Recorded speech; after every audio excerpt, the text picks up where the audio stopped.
So we start on a sad note here. 4 people, among them a police officer from Kamkunji police station, have died following a heavy downpour in Nairobi on Sunday night. Reports indicate that the police officer was swept away by raging floods after rescuing 3 traders and a child who were trapped at Country Bus Station. Nairobi Governor Johnson Sakaja says over 1,000 families from 7 low-income settlements were affected by the raging floods. The report produced by Getete Njoroge. What started as showers of blessings on Sunday night quickly turned to a night of agony for thousands of Nairobi residents. From fallen trees blocking roads, as was witnessed along Dennis Pritt Road, to the expressway turning to a small lake, the city was thrown into chaos as motorists and pedestrians braved the heavy downpour to get home and seek shelter. It was not until Monday morning when the destruction was evident. Learning for these grade 7 pupils at Quarry Primary School was disrupted for the better part of the day. Their classrooms had submerged. Sadly, their books were also soaked in water and they had to put them out in the sun to dry. But of key concern is where some of them will go after school. Mukuru Kwanjanga is among the worst affected areas. About 300 families were affected by the raging floods.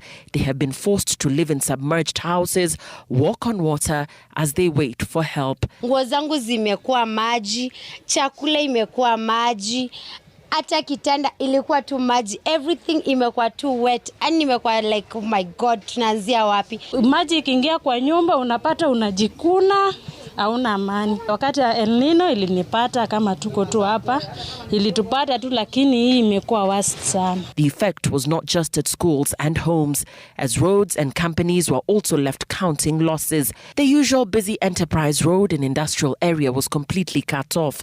The heavy downpour formed a river along the road, making it impossible for motorists to use the road. Companies located along the road were also closed as members of staff could not access due to flooding. The worst thing is it's the second flooding after just a few months. We had the first one in January, mid-January, and we were just recovering.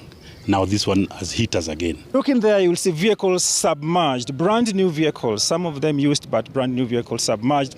There's a bakery there with all the equipment submerged, the bread and everything. So all the go downs along that river there.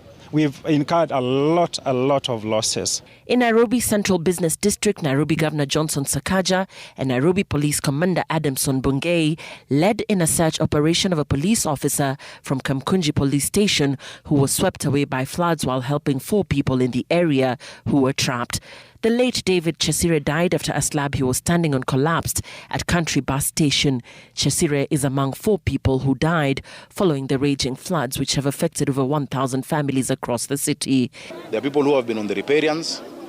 Ngong River here has burst its banks. We've been telling people you need to move. Now what we need to do, and this is our disaster chief officer, let's move those people. We have no choice because the weather forecast shows us that the rains are going to continue. Governor Sakaja says teams have been deployed to the affected areas to provide the necessary support and unclog the blocked drainage systems. The search for Chesire's body, which is yet to be found, will continue on Tuesday morning.